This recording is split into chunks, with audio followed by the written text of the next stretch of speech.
¿Habéis traído extintores? Pero voy a intentar que explote algo que viene mucho tiempo atrás, inflamándose, pero no termina de explotar. Entonces hoy voy a intentar dar el salto.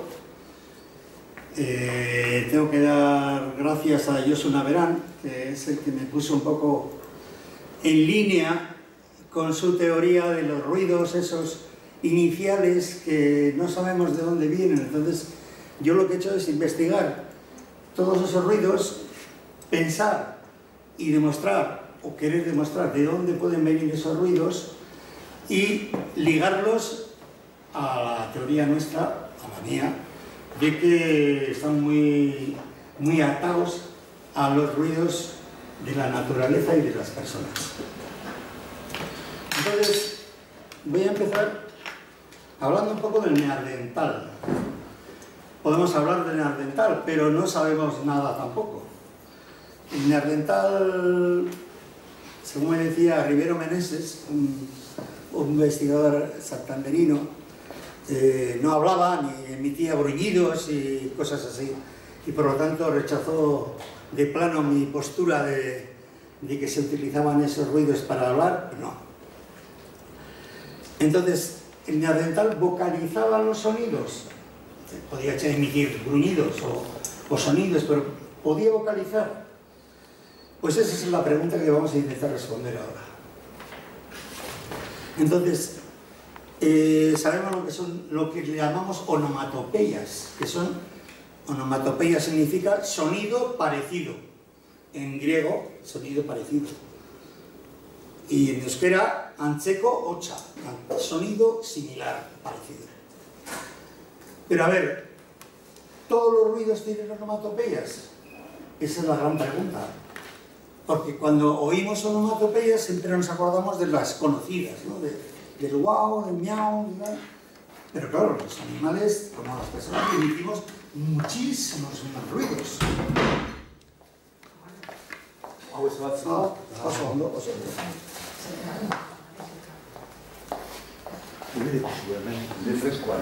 Emitimos muchísimos más ruidos de lo que parece. Entonces la parte importante de este capítulo es que, habiendo conseguido hacer algo parecido a ese ruido, vocalizar ese ruido, tendríamos que saber que ese ruido que tiene una conexión con algo que ha emitido ese ruido, ¿no? Hemos oído un ruido y hemos localizado quién es el emisor de ese ruido, de dónde viene ese ruido. Y una vez localizado, ya sabemos que cada vez que oímos ese ruido, sabemos de dónde viene. Entonces, si nosotros repetimos ese ruido a una tercera persona, a un tercer homínido, ese tercer homínido puede utilizar ese ruido para comunicarse también con otras personas, hablándole de ese mismo ruido y de ese mismo emisor. Y entonces ese ruido inicial se convierte en raíz de lo que luego puedes añadir a ese ruido. Por ejemplo, pla. Pla es una onomatopeya, por ejemplo, que hacemos cuando pegamos con la mano abierta sobre la superficie quieta del agua. Pla. Pero claro, ese pla luego tiene una continuidad, porque añadiéndole un sufijo o un afijo o otro sustantivo, convertimos en palabras. Por ejemplo, pla puede venir luego plaza, playa, plato, plano, placa, aplanar. Esa raíz nos da pie a elaborar una serie de palabras que tiene que ver forzosamente con el emisor de ese ruido, que es la lámina de agua que hace pla. No puede referirse, por ejemplo, a un monte ni a una casa. Sabemos que pla, el pla, ese plano, plaza, placa, proviene de algo que está quieto y y del que hemos obtenido un sonido dando un golpe, ¿no? Bueno, no voy a poner más esto para no alargarme. Después, tomando esa onomatopeya y añadiendo un sufijo, o sea, o un prefijo o un afijo, verbalizamos ese ruido. ¿Ves? Plaza. Ya hemos verbalizado en algo que es distinto al agua que hemos empleado para echar el sonido. Y ahora nos referimos a otro elemento que es algo parecido, que es llano, tal, pero que no tiene nada que ver con el inicial, y le hemos llamado plaza. Verbalizar precisamente es expresar una idea o un sentimiento por medio de palabras. Verbalizar, darle un sentido a ese ruido que hemos empleado. Vamos a ver ruidos, bueno, ruidos no, pero cosas que a nosotros se nos había pasado por la cabeza que podían tener onomatopeyas. Por ejemplo,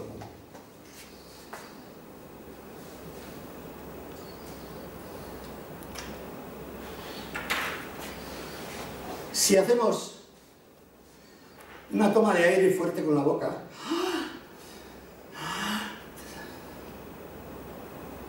¿quién va a decir que el neandertal no lo hacía?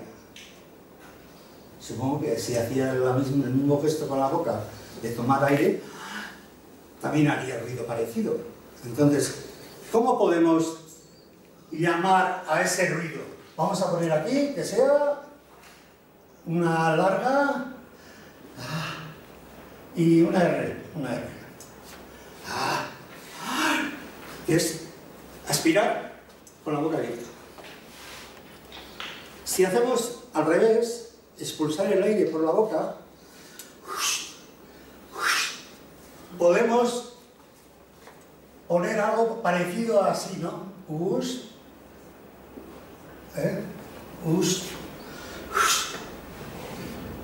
Estamos onomatopeizando sonidos. Si alguien en vez de oye hijo mío, pues ponemos hijo mío, pero podemos escribir como tal.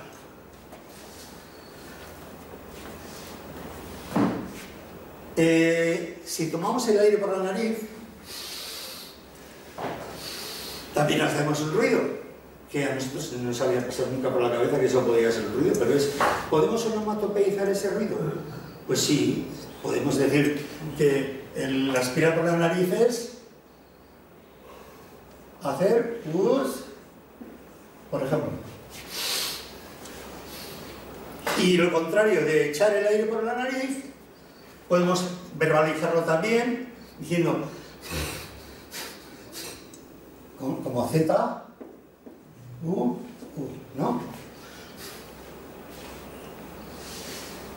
Hay más sonidos. Al roncar hacemos un ronc, al estornudar hacemos achis, pero bueno, vamos a quedar con esos cuatro. Y luego, por ejemplo, cuando tenemos el aliento muy cansado,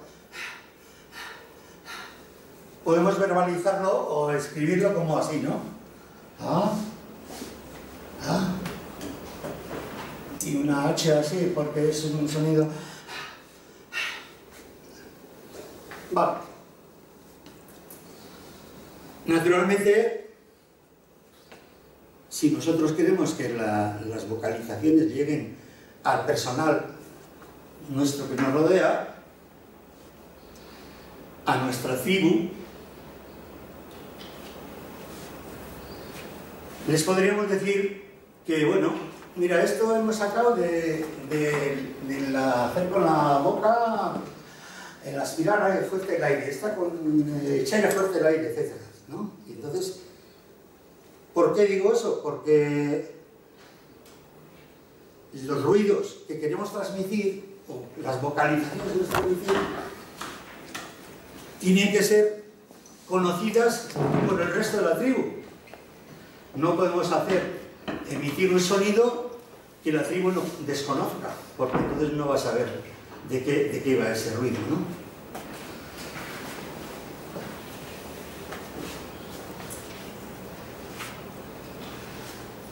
Otra cosa, ¿cuáles serían los sonidos iniciales con los que nosotros nos tendríamos que comunicar con el de la tribu, con el amigo de la tribu de al lado?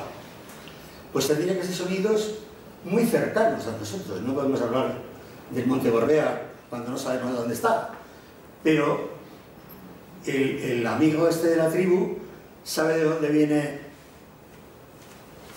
el ahar, que es aspirar el aire con la nariz, con la boca abierta. Y sabe de dónde viene porque nos ha visto hacer, y sabe que es echar el aire por la boca. No me estoy enredando, ¿eh? Ya veréis por qué no me estoy enredando. Voy a repetir y repetir, porque aquí está la clave de entender, creo yo, cómo se transmiten las primeras palabras.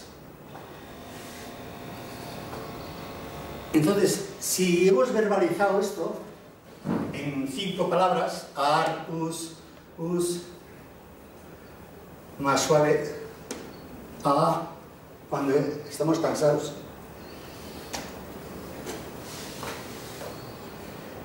formarían una base de comunicación de 5 palabras, que toda la tribu sabría de dónde vienen y sabría lo que significaba la verbalización sin echar el aire por la boca. Si tú le dices que ya ha entendido y él ya sabe de dónde viene el ar ese, a ese ya no le hace falta más que repetirle que y él ya se está oyendo y sabe de dónde viene el sonido ese ar de coger. Pues que llegamos así a la parte fundamental de una lengua, que es la unión de las vocalizaciones, de los ruidos que hemos vocalizado para formar una palabra. Y como hemos dicho antes, si le añadimos un sufijo, un prefijo, un afijo, como en el ruido, podemos formar una palabra.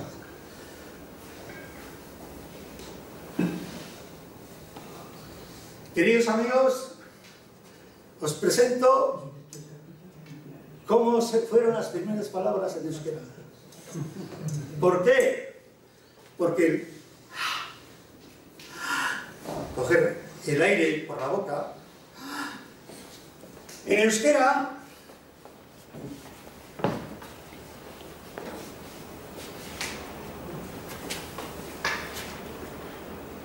significa coger. Ar es coger en euskera. Es la onomatopeya de la respiración por la boca. Estás cogiendo aire. Entonces tiene sentido todo. El ar te está diciendo quién lo hace y por qué lo hace y quién lo hace. Y te está diciendo que ar significa coger, tomar. Y eso extendido a toda la lengua, siempre que oigas ar, sabes que es algo que hay que cogerlo. Artu, la bolsa. Luego escrito por la academia es otra cosa distinta a que nos obliguen a poner una H y una T. Bueno, pero eso es otra cosa. O sea que el sonido ar significa coger en euskera. Ya está la primera palabra transmitida con sentido.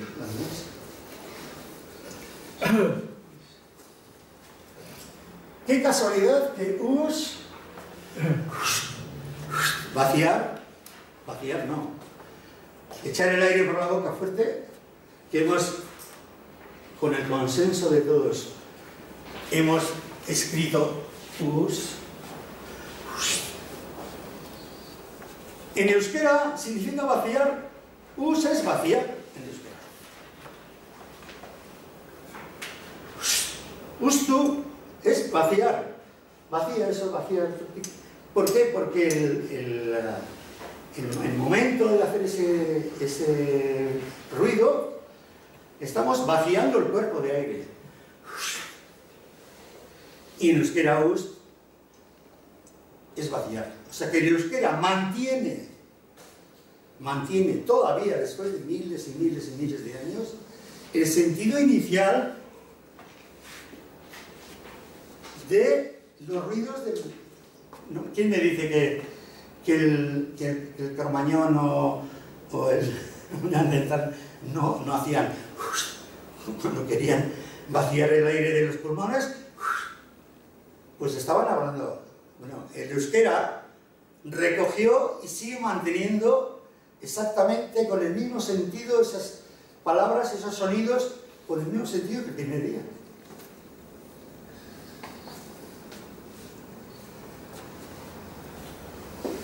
La nariz. Cuando hemos tomado aire por la nariz, hemos...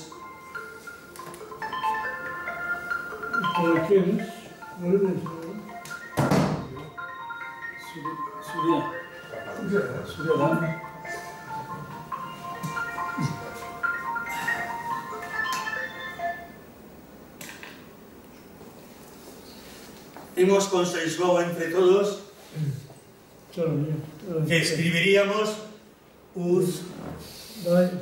¿Sí?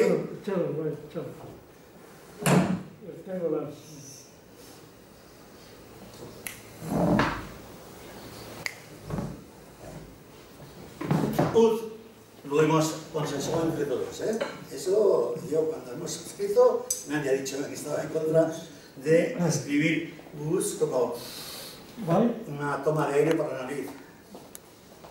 Pues queridos amigos... Diferencia con A. ¿Eh? Diferencia... Queridos amigos, uz en euskera es oler. Hacer uz es oler en euskera. Ya estamos en otra palabra más que hemos transmitido de un ruido, de una onomatopeya al lenguaje de las personas. El zu, que hemos consensuado entre todos, que echar el aire por la nariz se puede escribir o se puede deletrear como Z-U, pues estamos otra vez en lo mismo. En euskera zu es nariz.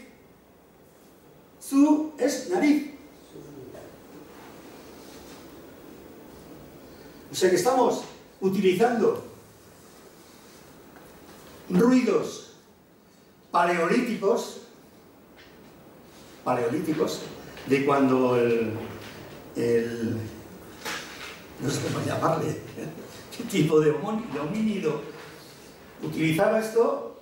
Ya el paso siguiente era ese, era utilizarlo fuera de contexto. Si tú estás un zu fuera de contexto, el de al lado, que ya sabe de dónde viene, está sabiendo que tú estás hablando de la nariz, el zu. Bueno, luego la academia obliga a escribir, pero zulo, zutik, todo eso vienen de zurrung, vienen de zu, de la nariz.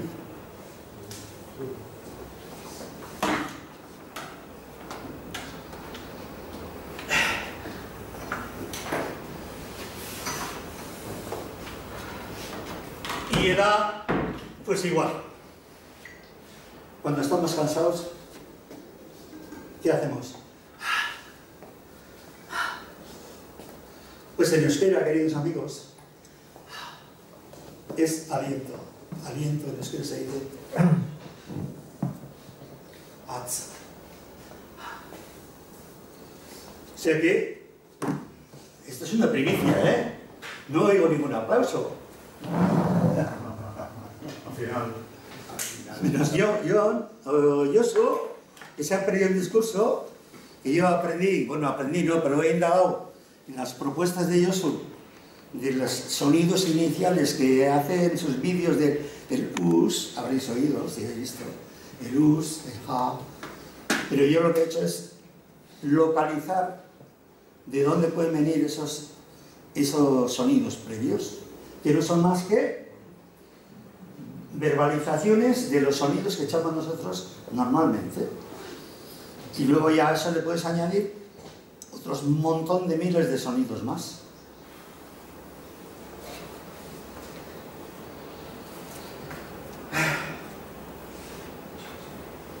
¿Y qué es una lengua? pues es la unión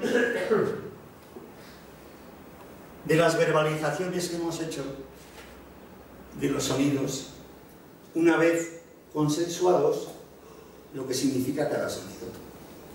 Una vez que la tribu esté de acuerdo en que us sea el olor y sabe el porqué, sabe por qué se dice us, el su sabe que es la nariz, porque ellos, la tribu es la que ha consensuado ese nombre, ese su. Entonces aquí llegamos a otra bomba. Podemos seguir con miles de ruidos, miles, del lloro, del canto, todo, del aplauso, de darnos un golpe en la cabeza. Ruidos hay miles. Si verdaderamente estamos de acuerdo en esta teoría de que el lenguaje proviene de la verbalización de los ruidos, damos un paso gigantesco. ¿Y qué es? ¿Cuál es? Si el euskera viene de las onomatopeyas, el euskera no tiene idiomas precedentes. El euskera no ha tenido idiomas precedentes. Es primario. Es un idioma absolutamente primario. No tiene referencias de otros idiomas, porque las referencias son los ruidos y las onomatopeyas de los ruidos. Por eso el euskera duró tantos años, sin moverse apenas. Porque si eso es verdad, no tenía por qué moverse nada. ¿Y por qué no tenía que moverse nada? Pues porque las onomatopeyas no cambian. Entonces, no hay palabras que cambian si no cambias el ruido de la onomatopeya. Y normalmente los ruidos de las onomatopeyas no cambian. Por eso el idioma ha tenido tantísimos miles de años sin apenas cambios. No veo aplausos a las tías.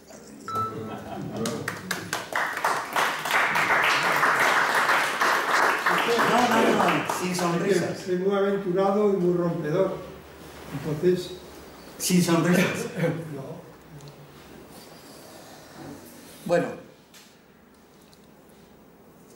esa es la primera parte.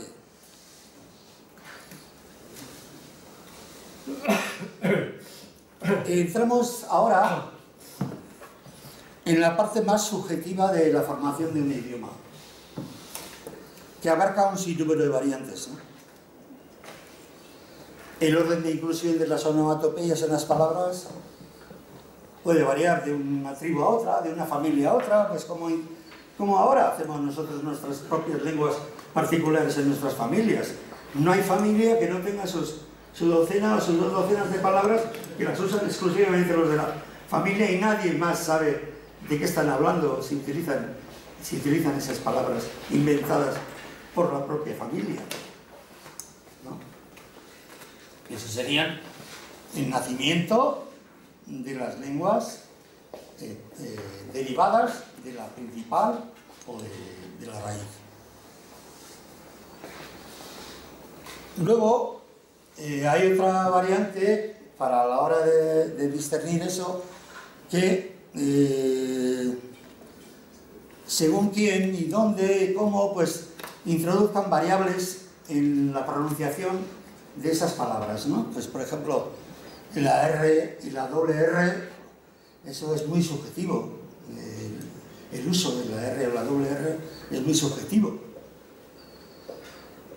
La unión de vocales con otro sonido, sea L o R, o para que no sea difícil el diptongo, también es muy subjetivo.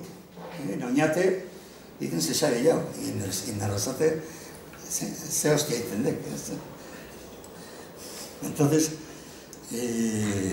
puede variar. Luego ya, habiendo conocido las raíces y el motivo de las raíces, luego ya las variables ya son geográficas, familiares, una familia numerosa que inventa una palabra para esa familia, luego se divide, esa palabra la llevan a otros lugares, introducen en otros lugares esa variable que allí no se entendía, etc. Entonces, esta es la primera parte, vamos a decir, de la ponencia esta. Lengua ibérica. Voy a explotar otra bomba. Lengua ibérica en la mano de Irulegui. ¿Por qué digo esto? Pues porque ahora mismo es de las poquísimas referencias que tenemos de escritos en ibérico, ¿no? Ya veremos, ya vamos a analizar un poco el porqué. Es difícil imaginar que la lengua ibérica y el euskera tuviesen un nacimiento distinto. Yo creo que son la misma cosa, en su nacimiento son exactamente igual, son las mismas, son la misma lengua. Luego veremos por qué. Pero si el euskera nos ha dado claves de surgimiento como lengua por haberse conservado oralmente en un ámbito geográfico determinado, cada vez más pequeño, que no pudo ser conquistado por fuerzas externas, por la lengua ibérica ocurre lo contrario, que perdió la oralidad original y sin embargo dejó un gran legado escrito, cuyo esclarecimiento precisamente es tarea de un poco difícil, pero que si tiene alguna conexión con otra lengua, el ibérico, tiene que ser indefectiblemente con el euskera. No hay más conexiones. Para mí no hay más conexiones, ni con las lenguas mediterráneas, ni las africanas, ni las del oeste, ni las del...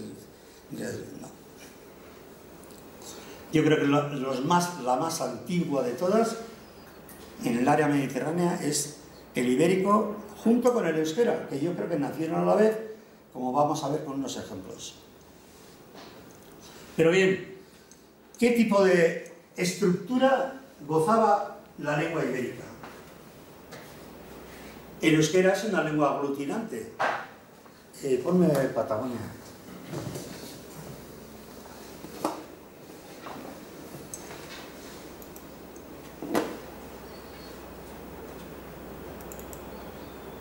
Bueno, aquí encontré un librito, de Bruce Shelwyn, que se llama En la Patagonia. Sí. Bueno. Esta es la parte trasera del libro, Biblioteca del Viajero ABC. Y nos escribe una historieta muy interesante. Dice que Thomas Bright, un hombre menudo allí, esto, tal, secretario de la Patagonia Mission Society,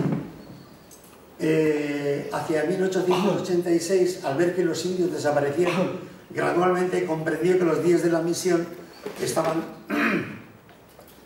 acabados y como tenía que mantener una familia de 7 personas carecía de perspectivas, Inglaterra le pedía al presidente Roca un título de propiedad. Pasado.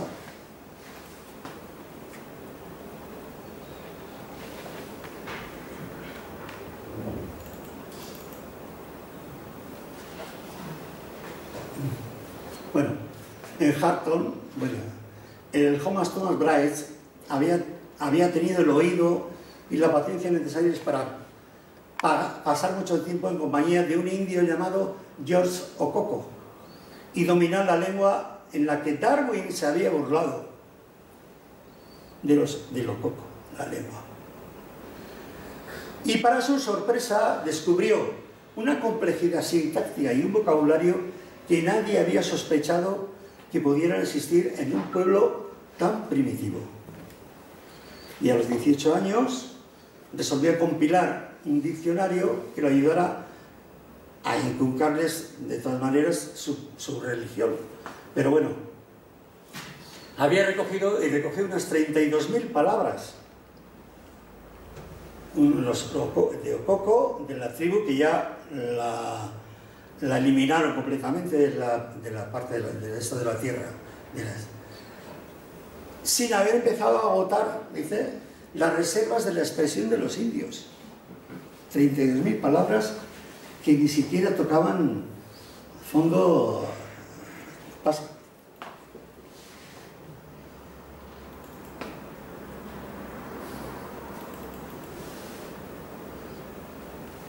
Por ejemplo, era raro, Darwin decía que eso no era una lengua, que era un, como hemos dicho al principio, que hacían los neandertales, cosas culturales, ¿no? Bueno, pues dice, ¿qué habremos de pensar de un pueblo que definía la monotonía como ausencia de amigos varones? O que para referirse a la depresión empleaba la palabra que describía la fase vulnerable del ciclo estacional del cangrejo. Del cangrejo. Cuando éste se despide de su viejo caparazón y espera que se desarrolle uno. Eso era la depresión. Su definición de depresión. Que el cangrejo pierda su hueso y está esperando a que le crezca el estado de ánimo reflejado del propio cangrejo. O que hizo que de holgazán, derivar holgazán del nombre del pingüino astral, cuyo grito recuerda al redondo del asno. Todo eso era el idioma de ellos, la expresión de que para nosotros ahora podemos llamar palabra, pero que eran palabras, oraciones de auténtico nivel. O que llamasen adúltero del nombre, o sea, del nombre del alcotán, un halcón que revolotea de un lado a otro, cerniéndose inmóvil sobre su próxima víctima. Y aquí unos pocos de sus sinónimos. A las escamas de pescado le llamaban celisca. A la mucosidad viscosa, cardumen de sardinetas. A la maraña de árboles caídos que bloquean el paso le llamaban hipo. El hipo se referían a la maraña de árboles que bloquean el paso. Perdón, ¿qué tribu Cáncer. ¿Qué tribu es? Cáncer era combustible. Y los mejillones fuera de la estación era piel arrugada. Tienes mejillones fuera de la estación. Y dice que tienes la piel arrugada. Igual que en euskera. Joder.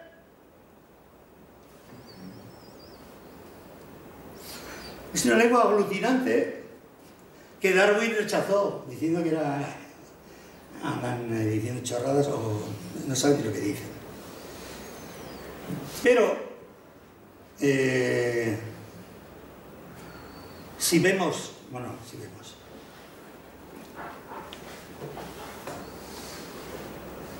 como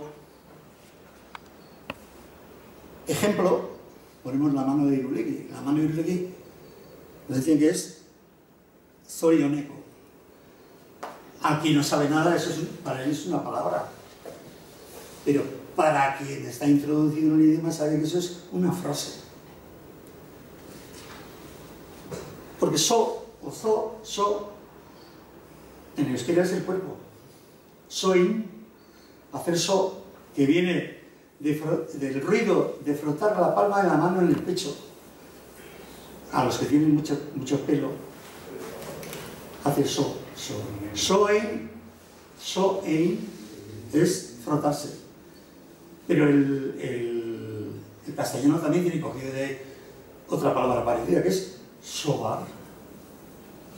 Y hacer so con la mano en el pecho. Pues soin es hacer so, que es cuerpo. Soin. Soy on. On es bueno, bondad.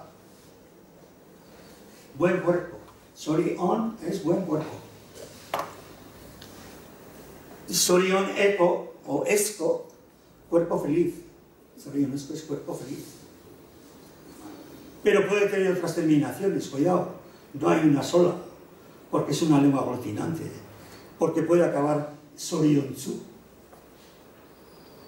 Pues sorionzu también es ser feliz. También es ser feliz.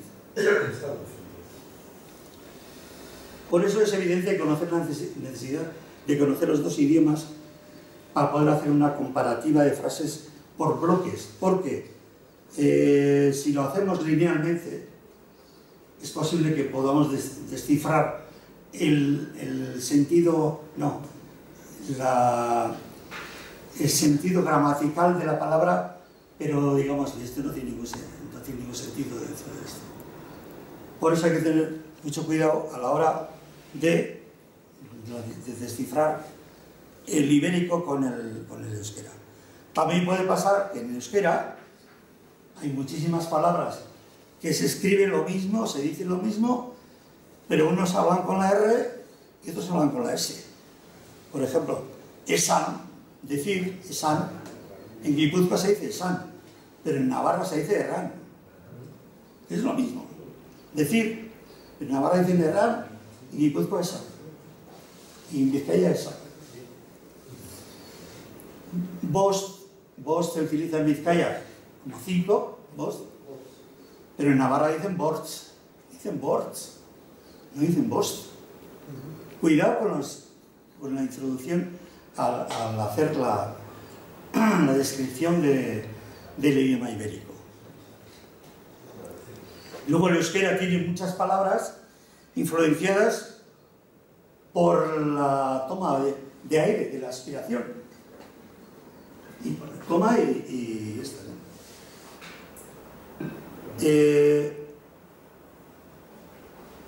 La respiración juega un papel importante en el idioma euskérico. Y eso hay que tener en cuenta también a la hora de estudiar el ibérico. Y es que hay muchas palabras que utilizan el sonido de la voz, o sea, el sonido de la respiración como parte de la palabra. Por ejemplo, tú usemos en euskera es tú la, es el afijo, la onomatopeya es tú, tiene por delante el es y el final el la. Pero el es, ¿a qué se debe? Pues yo creo que se debe a que es una toma previa de aire. Tú, la. Y la A final no es ni un artículo ni es nada, es lo que queda de expulsar el aire en los pulmones después de haber pronunciado la onomatopeya.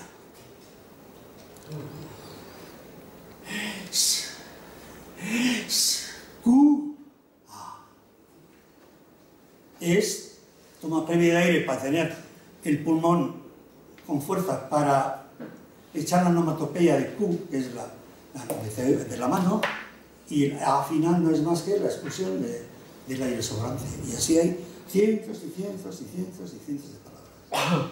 Por eso, a la hora de comparativa del ibérico con el euskera, hay que tener en cuenta esas cosas.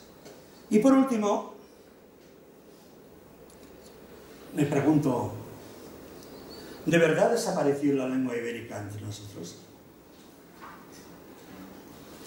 ¿De verdad desapareció? ¿Acaso no está levemente transformada dentro de lo que hoy llamamos lenguas romances? Porque una lengua, el proceso de aparición y desaparición no es de un día, ni de dos, ni de pocos años, ni de muchos. Es larguísimo, larguísimo. Y una lengua como la lengua ibérica no puede haber desaparecido como se dice que ha desaparecido, porque es imposible. Es imposible. Está entre nosotros. ¿Y por qué digo eso? Está entre nosotros porque está transformada por antónimos, sinónimos, que tienen el mismo significado en euskera y en romance y en ibero. Si coincide con las tres, que una palabra, para mí, quiere decir lo mismo en castellano y en euskera, y es la misma palabra, también tiene que ser del ibero a la fuerza. Tiene que ser la fuerza. También del ibero. Por ejemplo, llantar. Llantar ya no se usa en castellano. Pero llantar viene de una onomatopeya. Ya. Viene de una onomatopeya. Y en euskera también es llan. Y en muchas lenguas es llan también. Por ejemplo, ciénaga. ¿Tú sabes lo que es ciénaga? ¿Y de qué idioma creéis que es? Es castellano, ¿no? Pues ciénaga es euskera puro y duro. Porque cia es junco. Y aga es lugar de juncos. Ciénaga es lugar de juncos. Pero es palabra de euskera. Y no se usa en euskera. Ni siquiera está en el diccionario. Y se usa en castellano. O sea que pertenece al ibero a la fuerza. Cigüeña. ¿Cigüeña qué es? ¿Castellano? Pues no. Es euskera puro y duro. Porque cicoen, sí es junco, y oin es pie, y para nosotros la cigüeña es pie de junco. Entonces a la cigüeña llamamos pie de junco. Y luego hay otro montón de palabras que och es un sonido que nosotros, el euskera tiene un montón de palabras cogidas con sonido, ¿no? Por ejemplo, mano, la palabra entera sería man och. Man och. El och se ha desaparecido con la utilización del tiempo y se ha quedado en mano. Gato es gat, gat. ¿Qué hace el gato? No solo hace mía, hace también gat. Pues gat, ocha, en euskera es el sonido del gato. El cha ese lo ha perdido como otros cientos de palabras y se ha quedado en gato. Y gato no se dice en euskera, se dice en castellano. Ma es una onomatopeya. Y cuando posamos la mano en una superficie un poco dura, en una piedra, hace un ruido. También hace un ruido. Pues ma, ocha, en euskera es ruido de la mano. ¿Y en francés cómo es? Ma, en, hacer ma. Se dice así. Y en la lengua francesa tiene montones de palabras terminadas en in, que quiere decir hacer también. Train, ¿qué es? Train es la onomatopeya del tren que hace in. Y otro montón de palabras. En castellano, los diminutivos illo, illa, provienen del euskera. Provienen del euskera. Porque il en euskera es pequeño, débil, fino, y entonces ila, chiquillo, bueno, chiqui también es euskera, pero chiquillo es euskera puro y duro. Chiquilla, mejilla es en euskera masa illa, masa muerta, que no tiene fuerza. vejilla. Bil es, en euskera es recoger, es de la onomatopeya que hacen los dedos al pegar en la mano, hacen bil. Pues bildu es ovillo, ovillo es bil, o bil, cerrar el ovillo. Esto es un golpe en la cabeza de la que se derivan cientos y cientos de palabras. Cabeza, capa, capote. Ahí salen, todo sale de una onomatopeya. Y la onomatopeya ni es euskera ni es ibero. Es común a todas las lenguas, las onomatopeyas. Son comunes a todas las lenguas. En aumentativos, on y ona del castellano provienen del euskera. Que es bueno, grande, on, casón, grande, gritón. Es decir, y termino, que la lengua ibérica puede estar incrustada entre los lenguajes llamados romances y el euskera, y estamos usándola todos los días, y además con el sentido correcto de su significado. Lo que ocurre es que unas veces las palabras las atribuimos al castellano, o al francés, o al euskera, pero en realidad pertenecen plenamente a la lengua ibérica. ¿No será que el latín es hija de la lengua ibérica y del euskera? ¿Y no al revés? Porque el latín nadie sabe de dónde aparecen las palabras ni de dónde... ¿Por qué? Por ejemplo, yo he repetido muchas veces, corpus en latín es latín. Dice, no, cuerpo viene del latín. Y el euskera, que tiene el gor, que significa mierda, y putz, que significa soplo, para los euskaldunes el cuerpo es algo que sopla y caga, ¿no? Para otros es que respira y no sé qué. Pero es así.